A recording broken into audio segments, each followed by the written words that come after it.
Hello students, welcome back to my YouTube channel Rajasthan exam news. और first grade का syllabus discussion करेंगे। First paper GK GS का हिंदी के अंदर। आप ये पीडीएफ भी डाउनलोड कर सकते हो, नीचे डिस्क्रिप्शन में आपको लिंक दे दूंगा। टेलीग्राम पे जाकर ये पीडीएफ आप डाउनलोड कर सकते हो। हिंदी के अंदर जो आपका सिलेबस है वो आप देख सकते हो।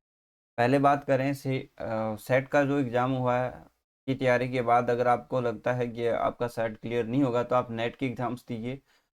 और नेट के साथ साथ आप फर्स्ट ग्रेड की भी तैयारी कर सकते हो, क्योंकि सब्जेक्ट उसमें भी मैटर करता है और इसमें भी मैटर करता है। लेकिन बात रहती है पहले पेपर की, तो पहला पेपर मैं आप लोगों को बता देता हूँ सिलेबस में क्या क्या चीज़ें रहेगी, उसके अंदर फोकस कर सकते हो आप। तो पहले बात करें तो इसमें 5 पार्ट आपको देखने को मिलते हैं और प्रश्नों की संख्या लगभग 75 होती है, यानी लगभग क्या 75 ही होती है। और अंक जो है 150 होता है, यानी एक क्वेश्चन 2 नंबर का होता है। समय जो होते हैं वो 1.5 घंटा होता है। प्रश्न पत्र में 75 प्रश्न होंगे, वो भी एमसीक्यू टाइप में, यानी मल्टीपल चॉइस क्वेश्चन होंगे। सभी प्रश्नों के अंक समान हैं। प्रत्येक गलत उत्तर के लिए आपको लगभग है 1/3 का नुकसान होगा। यहाँ पे 5 पार्ट के अंदर बात करें तो पहला जो पार्ट है वो है राजस्थान से रिलेटेड, राजस्थान का इतिहास और भारत का इतिहास। इसमें भारतीय राष्ट्रीय आंदोलन पर भी विशेष महत्व दिया गया है। दूसरा जो पार्ट आता है उसमें आर्थिक तार्किक क्षमता, मानसिक योग्यता यानी रीजनिंग, गणित, हिंदी एवं अंग्रेजी आती है। तीसरा जो पार्ट होता है उसमें समसामयिकी जो है भारत और राजस्थान दोनों की सम्मिलित की जाती है।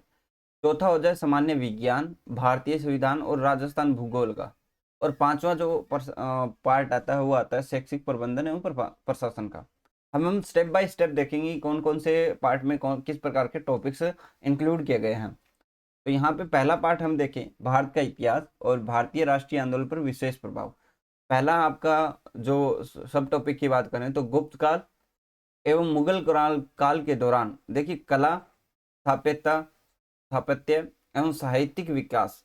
यहाँ पे आपको 3 ही पॉइंट दिए, गुप्त काल एवं मुगल काल के कला, स्थापत्य और साहित्यिक विकास। ठीक है, यहाँ पे हिस्ट्री कंप्लीट नहीं करनी होती, यहाँ पे आपको कला पढ़ना है, स्थापत्य एवं साहित्यिक विकास, ये इतना पढ़ना है।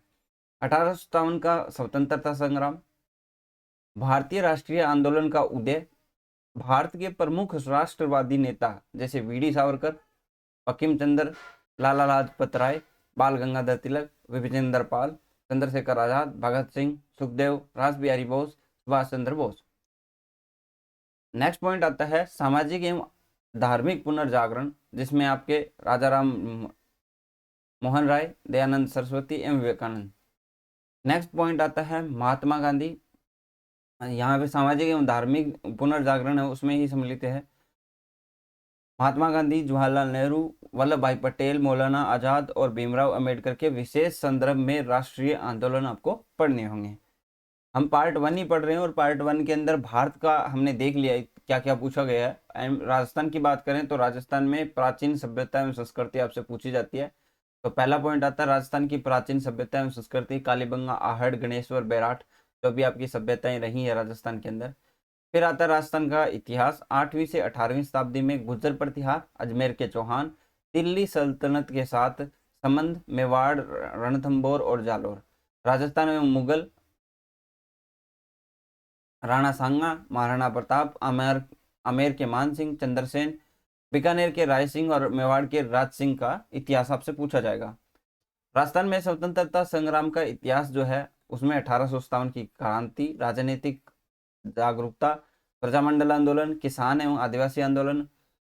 राजस्थान का एकीकरण, समाज एवं धर्म में आपसे पूछा जाएगा लोक देवता देवियां, राजस्थान के संघ, स्थापत्य, मंदिर, दुर्ग एवं महल, चित्रकला में विभिन्न विद्यालय, मेले एवं त्योहार, पोशाक, वस्त्र, आभूषण, लोक नृत्य एवं संगीत, भाषा एवं साहित्य। तो ये लगभग राजस्थान का ऑलमोस्ट पार्ट है। इसमें आपको टॉपिक ध्यान में रखना है, टॉपिक से रिलेटेड ही क्वेश्चन आपको याद करने हैं। अगर मान लीजिए कि पूरा राजस्थान का इतिहास लेके चलते हैं तो बहुत बड़ा हो जाता है। यहाँ से आपको टॉपिक्स पे ध्यान देकर निकालना है। बात करते हैं आगे भाग 2 की। भाग 2 के अंदर तार्किक क्षमता एवं मानसिक योग्यता परीक्षण के अंदर जो आपके टॉपिक्स रहेंगे, श्रृंखला सादृश्यता यानी एलोलॉजी पूछी जाएगी, सादृश्यता श्रृंखला परीक्षण, कूट लेखन, कूट वाचन, रक्त संबंधी परीक्षण यानी ब्लड रिलेशन जो है, तार्किक वेन डायग्राम, वर्णमाला परीक्षण यानी अल्फाबेट सीरीज जो होती है, संख्या श्रेणी एवं समय अनुक्रम परीक्षा, अंकगणितीय तर्क शक्ति, गणितीय संक्रियाएं, आंकड़ों का विश्लेषण, आंकड़ों की पर्याप्तता, घन और पासा। तो बहुत ही सिंपल सिंपल से टॉपिक्स हैं। इसमें कुछ ज़्यादा जो है नहीं पूछा गया, लगभग 5 क्वेश्चन आपके आते हैं, यानी 10 मार्क्स का ये रहेगा। आगे हम देखें तो संख्यांकी पूछी जाती है माध्यमिक स्तर की, यानी आपके 10th लेवल की जो है, लास्ट में 1-2 चैप्टर्स लगते हैं उनके ही है। उसमें आपका अंकों का संग्रहण आता है, यानी कलेक्शन ऑफ डेटा, अंकों का प्रस्तुतिकरण, डायग्रामेटिक जो रिप्रेजेंटेशन होता है वो, सेंट्रल टेंडेंसी के माप यानी केंद्रीय प्रवृत्ति के माप, वर्गीकृत यानी आपके क्लासिफाइड और अनक्लासिफाइड अंकों के माध्य यानी मीन, मोड और मीडियन, माध्यम, आदिका एवं बहुलक, समकों का ग्राफीय प्रतिनिधित्व है। ये मैंने आपको बता दिया, डायग्रामेटिक रिप्रेजेंटेटिव है। ठीक है, आगे हम देखें तो गणित भी माध्यमिक स्तर की रहेगी। इसको हम 2 भागों में बांट रहे हैं। क्षेत्रमिति के अंदर देखिए आपको 2D 3D आपको पढ़ना है। मेंसुरेशन की बात करते हैं तो घन, घनाभ, लंबवर्तीय बेलन, लंबवर्तीय शंकु, गोले का पृष्ठीय क्षेत्रफल, घनाभ, बेलन, लंबवर्तीय शंके व गोले का शंकु व गोले का आयतन, ठोसों के संयोजन का पृष्ठीय क्षेत्रफल, आयतन, एक ठोस का आकार से दूसरे आकार में रूपांतरण। सिंपल से टॉपिक्स हैं, कुछ भी नहीं है इसमें, फॉर्मूला बेस्ड क्वेश्चन देखने को मिलते हैं। अगर हम गणित की बात करें तो इसमें प्राकृत एवं प्राकृत, प्रमेय एवं अप्रमेय संख्याएं, वास्तविक संख्याएं उनका दशमलव प्रसार, वास्तविक संख्याओं पर संक्रियाएं, वास्तविक संख्याओं के लिए घातांक के नियम, प्रमेय संख्याएं उनका दशमलव प्रसार, शून्यांक, बहुपद के शून्यांक, बहुपद के शून्यांकों एवं गुणांकों के मध्य संबंध, विभाजनों के विभाजन एल्गोरिथम, दो चर रैखिक समीकरण युग्मों के समाधान की बीजीय दो पद्धति हैं वो। देखिए यहाँ पे आपको मैं बता दूं कि जो मैथ है वो 10th लेवल की है। आप इसको जितना अच्छे से तैयार करोगे उतना ही फायदा होता है। मान लीजिए कि जितने भी क्वेश्चन आते हैं इस चीज के, 2 टॉपिक्स के, 3 टॉपिक्स के, एक तो रीजनिंग है, एक स्टैटिस्टिक्स है, एक मैथ है, इनके जो होते हैं जिनको आती है उनको पूरा बेनिफिट मिलता है। तो अगर मान लीजिए कि आपके पास अभी टाइम है तो आप इन टॉपिक्स पे ज्यादा कवर कीजिए, क्योंकि ये अगर मान लीजिए कि आपने हिस्ट्री वगैरह सारी चीजें पढ़ी और उसमें से 10 क्वेश्चन आने हैं, तो एक एक क्वेश्चन जो होता है आपके लिए डंके की चोट होता है, क्योंकि वहां से क्वेश्चन कहाँ से बनेगा कुछ नहीं पता। लेकिन मैथ, रीजनिंग और स्टैटिस्टिक्स ये ऐसे टॉपिक्स हैं, अगर आपने एक बार सीख लिया तो आपको आ जाएगा, वहां पे क्वेश्चन कितना भी मुश्किल आ जाए आराम से आप सोल्व कर पाओगे। तो वहां पे नंबर ज्यादा आने की संभावना रहती है। पहला पेपर ही आपको जो है कंपटीशन में लेके आता है, क्योंकि सब्जेक्ट सबका तैयार होता है ऑलमोस्ट। हिंदी की बात करें तो हिंदी की संधि, संधि विच्छेद, प्रत्यय, उपसर्ग, शब्द शुद्धि, नेखार्थक शब्द, नेखार्थक शब्द, विलोम या जो विपरीत शब्द, ऑपोजिट वर्ड होते हैं वो, समुश्रित भिन्नार्थक शब्द, वाक्य शुद्धि, अंग्रेजी की पारिभाषिक तकनीकी शब्दों के समानार्थक हिंदी शब्द, केवल प्रशासनिक शब्द से संबंधित जो आपसे पूछे जाएंगे, ऑफिशियल जो वर्ड होते हैं वही पूछे जाते हैं।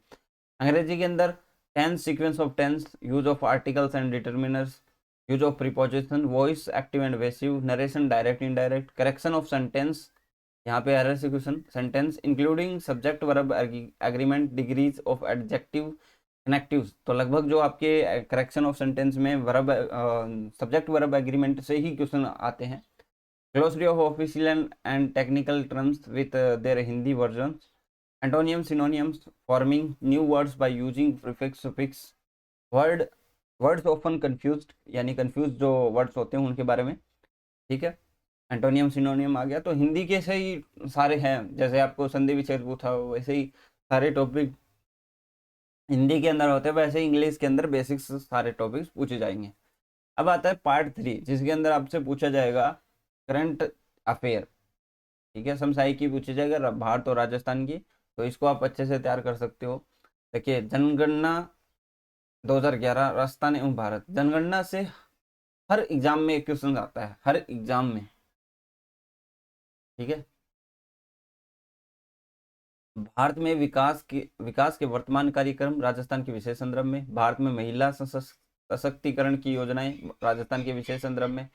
कौशल विकास कार्यक्रम, नवीकरणीय ऊर्जा के संसाधन और उनकी भारत में क्षमताएं, राजस्थान की स्वास्थ्य और स्वच्छता योजनाएं, महामारी और इसका प्रबंधन, भारत के अंतरिक्ष कार्यक्रम, परमाणु ऊर्जा कार्यक्रम, भारत और दुनिया की महत्वपूर्ण घटनाएं, भारत के व्यक्ति और स्थान वर्तमान मुद्दों के संदर्भ में, भारत की विज्ञान और प्रौद्योगिकी में समकालीन घटनाएं, राष्ट्रीय व अंतर्राष्ट्रीय सम्मान और पुरस्कार, नवीनतम पुस्तक और भारत के लेखक, खेल एवं खेल विधियां। आगे हम बात करें तो फोर्थ पॉइंट में आता है आपका साइंस। साइंस के अंदर देखिए रसायन विज्ञान के तीन ही टॉपिक आपको याद रखना है। एक तो परमाणु एवं अणु, दूसरी रासायनिक अभिक्रियाएं एवं समीकरण, और तीसरा जो है कार्बन एवं उसके यौगिक। सेकंड जो होता है सामान्य विज्ञान के अंदर, वो आता है भौतिक विज्ञान। भौतिक विज्ञान में बल एवं गति के नियम और कार्य व ऊर्जा के नियम, ठीक है। थर्ड आता है जीव विज्ञान। इसमें थोड़े से ज्यादा क्वेश्चन, नियंत्रण एवं सामंजस्य यानी समन्वय, आनुवांशिकता एवं जैव विकास, पर्यावरण संरक्षण, प्राकृतिक संसाधनों का प्रबंधन, जैव विविधता और पोषणीय विकास, भारतीय राजनीति, ठीक है। ये टॉपिक्स आपसे पूछे जाएंगे। इसमें ही आपका जो सब टॉपिक्स है उसमें भारतीय राजनीति की पूछी जाएगी, जिसमें आपके संविधान की प्रमुख विशेषताओं के बारे में पूछा जाएगा। भारत की संघ कार्यपालिका, व्यवस्थापिका एवं न्यायपालिका, संगठन, सिद्धांत और व्यवहार पूछे जाएंगे। भारत में चुनाव, भारत का राष्ट्रपति का चुनाव, उसके आपातकालीन शक्तियां, कैबिनेट, प्रधानमंत्री और उसकी शक्तियां, संसद, लोकसभा अध्यक्ष एवं उसके कार्य, सर्वोच्च न्यायालय, राष्ट्रीय स्तर पर बोर्ड और आयोग, इनसे संबंधित क्वेश्चन आपसे पूछे जाएंगे। राजस्थान का भूगोल पूछा जाएगा इसी के अंदर, सब टॉपिक्स में पार्ट 4 के अंदर ही है। अवस्थिति एवं विस्तार एवं आकार एवं माप, भौतिक विशेषताएं, अफवाह, जलवायु, जनसंख्या विशेषताएं, कृषि, पशुधन, खनिज एवं संसाधन, ऊर्जा संसाधन, पर्यटन एवं परिवहन, उद्योग एवं व्यापार।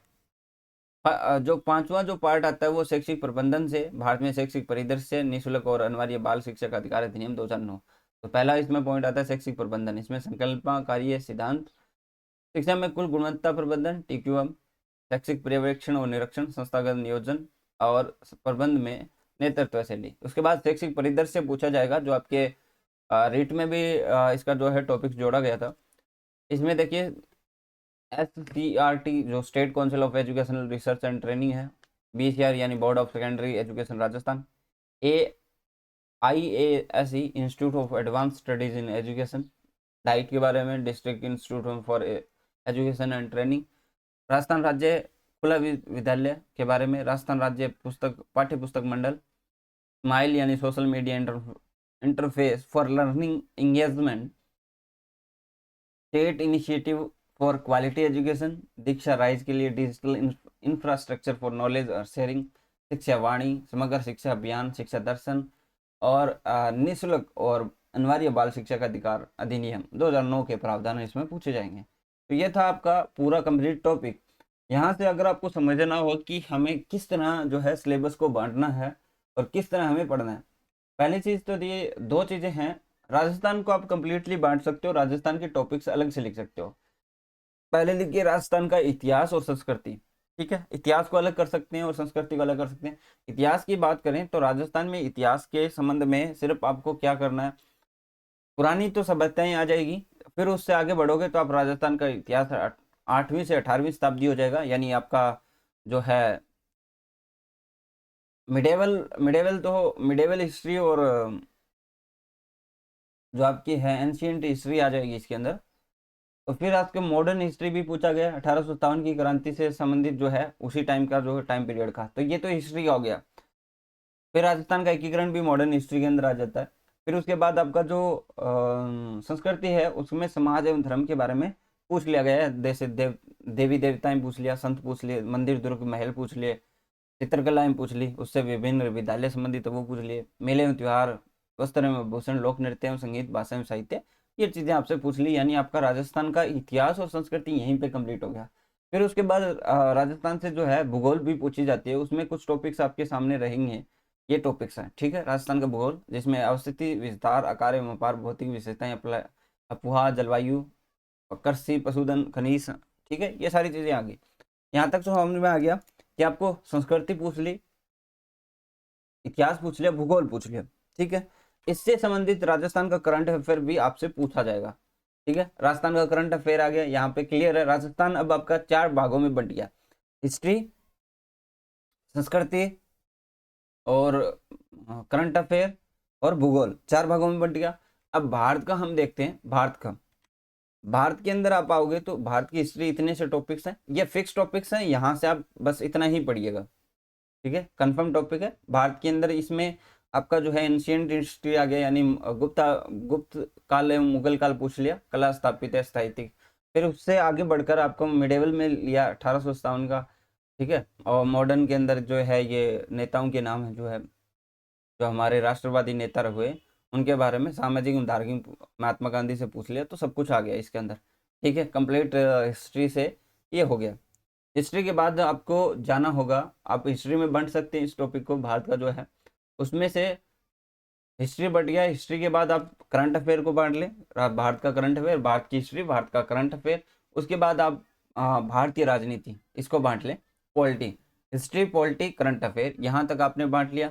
इसके बाद आपका ये तो वो टॉपिक हो गए जो आप बहुत ज़्यादा बार पढ़ चुके हो, लगभग आप पढ़ते ही हो, है ना। राजस्थान का इतिहास और भारत का इतिहास आपने लगभग पढ़ा होगा, भारत का इतिहास, राजस्थान का इतिहास, पॉलिटी ये भी पढ़ा होगा। अब जो मेन पॉइंट आते हैं, जो स्कोरिंग पॉइंट है, देखिए मानसिक योग्यता परीक्षण, माध्यमिक स्तर स्टेटिस्टिक्स, गणित, आज भी तैयारी कर लो, लेकिन देखो इनको करना पड़ेगा, ये स्कोरिंग सब्जेक्ट है, इनको नहीं छोड़ सकते। और हिस्ट्री और उनके, जैसे आपने आर्ट का जो स्टूडेंट है कोई भी एग्जाम देने जाता है तो आपने देखा होगा कि उनके जो मिनिमम मार्क्स चाहिए उनके अंदर भी थोड़ा सी दिक्कत आती है। क्यों क्यों दिक्कत आती है कि देखिए पार्ट 2 है, पार्ट 2 के अंदर रीजनिंग है, स्टैटिस्टिक्स है, मैथ है, ये 3 टॉपिक्स है, और ये हिंदी अंग्रेजी है। इसमें काफ़ी पर्सन जो है छूट जाते हैं, और ये जनरल कम्पिटिटिव के कुछ पोर्शंस है। मतलब कोई भी जनरल कम्पिटिटिव दे रहा होगा तो इनको जरूर पढ़ रहा होगा। क्या है इसमें, है तो कुछ नहीं, जैसे रीजनिंग है, स्टैटिस्टिक्स है 10वीं तक की, 10वीं तक की मैथ है, हिंदी अंग्रेजी 10वीं तक की है, ये आप पढ़ते हो। यहाँ से एक पोर्शन खत्म होता है, फिर ये भी देखिए एनसीईआरटी फॉलो कर सकते हो, इसके लिए भी सामान्य विज्ञान, ये भी 10वीं तक की पूछता है। तो इसमें थोड़ा सा बड़ा पार्ट आ जाता है, इसमें स्कोरिंग है ये। क्योंकि देखिए मैथ के अंदर किसी को अगर मैथ आती है तो वो क्वेश्चन करेगा 10, तो 10 में से 8 तो क्वेश्चन सही हो ही जाएंगे। तो इसलिए अगर आपके 5 भी सही होते हैं तो आपको फायदा है, क्योंकि वहां पे तो एक एक नंबर की होती है। और एक्चुअलिटी में यही है कि जो कंपटीशन रहता है वो पेपर फर्स्ट का होता है। बहुत सारे स्टूडेंट तो ऐसे होंगे जिनका सब्जेक्ट अच्छा है, लेकिन पेपर फर्स्ट के अंदर मिनिमम क्वालिफिकेशन हासिल नहीं कर पाएंगे, ठीक है। तो इसके लिए आप तैयारी कीजिए, और बेटर यही रहेगा कि आप अपनी तैयारी के लिए उन सब्जेक्ट को चुनें जो कमज़ोर है। आप उन्हीं सब्जेक्ट को बार बार नहीं चुने जो आपके मजबूत है। वो मजबूत हैं तो आप उनको कम टाइम देके, और जो सीखने वाले टॉपिक्स हैं उनको ज़्यादा टाइम देकर आप मैनेज कर सकते हो। क्योंकि देखिए समय की ज़रूरत यही है कि आप किसी भी टॉपिक को बिना छुए एग्ज़ाम नहीं निकाल सकते।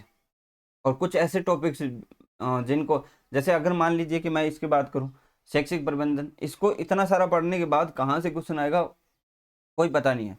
लेकिन ये जो टॉपिक्स होते हैं, जैसे रीजनिंग मैथ किसी को आती है जिसने सीख ली, तो उसमें आराम से हो जाएगा। जैसे मान लीजिए कि क्षेत्रमिति के सभी फॉर्मूले आपने याद कर लिया और एग्जाम में आपको क्वेश्चन सोल्व करना आ गया, तो आप लोग आराम से कर जाओगे। क्यों?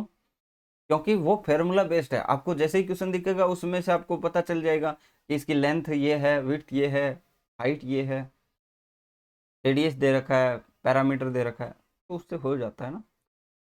तो आप लोग अच्छे से तैयारी कीजिए, जिसने सेट का एग्ज़ाम दी है उनके लिए भी बड़ी अपॉर्चुनिटी है आगे। अभी जो है बहुत सारे स्कूलों को क्रमोन्नत किया गया है, तो फर्स्ट ग्रेड के जो है हमें काफ़ी सारी पोस्टें हमें देखने को मिलेगी। तो आज के लिए बस इतना ही, नेक्स्ट क्लास में मिलते हैं, तब तक के लिए धन्यवाद।